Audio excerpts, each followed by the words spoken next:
দর্শক, আপনারা ভাবছেন এই কুল গাছের গোড়ায় কেন হলুদ দিয়েছে? কারণ কারণটা কি আমি বলতে শোন, কারণ কুল গাছের কি হচ্ছে গায়ে হলুদ, তাই হচ্ছে ওর গোড়ায় হলুদ দেয় কি, তাই না বল? তাছাড়াও গোড়ায় হলুদ দেবে কেন? হলুদ কি জন্য দেয়? গায়ে হলুদ, তাই ওখানে হলুদ দিস, আমি বুঝতে পারিস। দর্শক, এটা কিন্তু পাট গাছ। তো সে জানি তো ওটা পাট গাছ, তা তুইও পাট বাগানে কি করতে গেছি?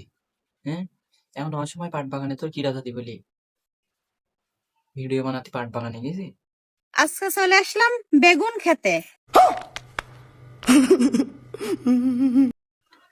তুইও না গেছি বেগুন ক্ষেত্রেও গান্ডা শুনিস নি বল? তা বেগুন খেতে গেছি, তা ভুল করে যখন এসে ফেলাইছি বাড়ি চল যা তাড়াতাড়ি। আর নয় বেগুন আলা কখন এসে বলে হাত ধরি ফেল দেবেন, বুঝলি তো? চল যা বাড়ি যা। আর তোর আমি পাট খেতে বেগুন খেতে এরম সব কে?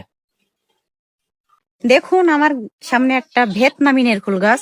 এটা কিন্তু 12 মাসি নেরকুল গাছ। দেখুন এই নেরকুল কি? ওটা তো নারিকেল গাছ, আমি দেখতে পাচ্ছি নারিকেলে হাতে, তুই এবার নেরকুল কি এবার? সব ফাও কথা বলি ভিডিও বানাস কি জন্য? ঠাপায় লাল করে দিতে হবে না তো। পাশে থেকো চিরদিন, ভুলো না আমায়, ভুলো না আমায়, ভুলো না আমায়।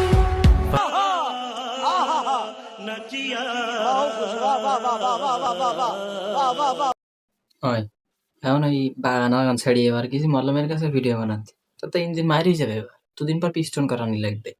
অ্যাপ ছাড়িয়ে দে, বুঝলি? যে ভালোই যা,